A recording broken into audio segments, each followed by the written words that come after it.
महाराष्ट्र सह्याद्रीच्या पर्वतरांगा, सातपुड्याची जंगले आणि घनदाट वनस्पतीने समृद्ध असलेले राज्य. या जंगलांमध्ये राज्याचा अभिमान मानला जाणारा प्राणी मुक्तपणे फिरतो, तो म्हणजे भारताचा राष्ट्रीय प्राणी वाघ. वाघांचे संरक्षण करण्यासाठी भारत सरकारने 1973 मध्ये प्रोजेक्ट टायगर सुरू केला. आज महाराष्ट्र देशातील महत्वाच्या व्याघ्र राज्यांपैकी एक मानला जातो. एमपीएससी, वनसेवा, तलाठी, पोलीस भरती, सरळ सेवा अशा परीक्षांमध्ये महाराष्ट्रातील व्याघ्र प्रकल्पावर वारंवार प्रश्न विचारले जातात. चला तर मग महाराष्ट्रातील 6 महत्वाच्या व्याघ्र प्रकल्पाची संपूर्ण माहिती जाणून घेऊया. 1 नंबर आहे मेळघाट व्याघ्र प्रकल्प, जिल्हा अमरावती. याची स्थापना 1974. महाराष्ट्रातील पहिला व्याघ्र प्रकल्प सातपुडा पर्वतरांगेमध्ये वसलेला मेळघाट व्याघ्र प्रकल्प हा महाराष्ट्रातील सर्वात जुना व्याघ्र प्रकल्प आहे. मेळघाट या शब्दाचा अर्थ घाटांचा संगम. हा प्रकल्प प्रोजेक्ट टायगर अंतर्गत स्थापन करण्यात आला. येथून सिंपना, खांडू आणि गडगा या नद्या वाहतात. येथे आढळणारे प्राणी बघा: वाघ, बिबट्या, अस्वल, सांबर, रानगवा, चौशिंगा. एमपीएससी साठी इम्पॉर्टन्स बघा: महाराष्ट्रातील पहिला व्याघ्र प्रकल्प मेळघाट, सातपुडा पर्वतरांगेत, अमरावती जिल्ह्यात. 2 नंबर बघा ताडोबा अंधारी व्याघ्र प्रकल्प,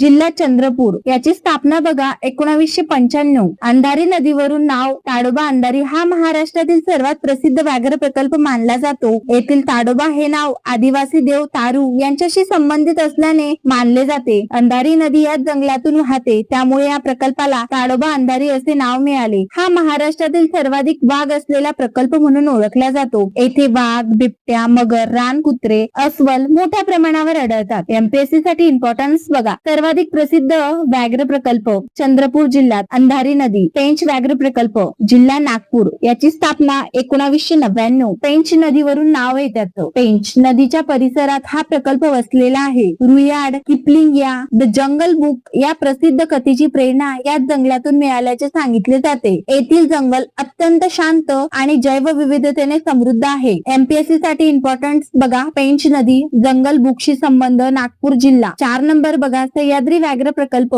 जिल्हा कोल्हापूर, सांगली, सातारा. स्थापना 2007. हा प्रकल्प सह्याद्री पर्वतरांगेमध्ये पसरलेला आहे. हा महाराष्ट्रातील पश्चिम घाटातील महत्वाचा व्याघ्र प्रकल्प आहे. येथे सदाहरित जंगले, धुके मोठ्या प्रमाणावर आढळतात. एमपीएससी साठी इम्पॉर्टंट बघा: पश्चिम घाटातील व्याघ्र प्रकल्प, सह्याद्री पर्वतरांग, जैवविविधतेसाठी प्रसिद्ध. 5 नंबर बघा नवेगाव नागझिरा व्याघ्र प्रकल्प, जिल्हा गोंदिया. स्थापना 2013 ची आहे. हा प्रकल्प नवेगाव राष्ट्रीय उद्यान आणि नागझिरा अभयारण्य यांना जोडून तयार करण्यात आला. येथील तलाव, जंगल आणि पक्षी जीवन अत्यंत प्रसिद्ध आहे. एमपीएससी साठी इम्पॉर्टंट बघा: गोंदिया जिल्हा, नवेगाव राष्ट्रीय उद्यान पक्ष्यांसाठी प्रसिद्ध. त्यानंतर 6 नंबर बघा बोर व्याघ्र प्रकल्प, जिल्हा वर्धा. याची स्थापना 2014 मध्ये झाली. महाराष्ट्रातील सर्वात लहान व्याघ्र प्रकल्प बोर नदीच्या परिसरात हा प्रकल्प आहे. लहान क्षेत्र असूनही जैवविविधता मोठ्या प्रमाणावर आढळते. एमपीएससी साठी इम्पॉर्टन्स बघा: सर्वात लहान व्याघ्र प्रकल्प वर्धा जिल्हा, बोर नदी. महाराष्ट्रातील व्याघ्र प्रकल्पाची झटपट माहिती बघू. व्याघ्र प्रकल्प, जिल्हा आणि स्थापना बघू. मेळघाट अमरावती 1974, ताडोबा अंधारी चंद्रपूर 1995, पेंच नागपूर 1999, सह्याद्री कोल्हापूर 2007, नवेगाव नागझिरा गोंदिया 2013, बोर वर्धा 2014. महाराष्ट्रातील व्याघ्र प्रकल्प हे केवळ पर्यटन स्थळ नाही तर पर्यावरण संतुलन राखणारे निसर्गाचे महत्वाचे रक्षक आहे. वाघांचे संरक्षण म्हणजे जंगलाचे संरक्षण आणि जंगलाचे संरक्षण म्हणजे आपल्या भविष्यासाठी सुरक्षित पर्यावरण. अशाच एमपीएससी स्पेशल व्हिडिओसाठी चॅनलला सबस्क्राईब करायला विसरू नका.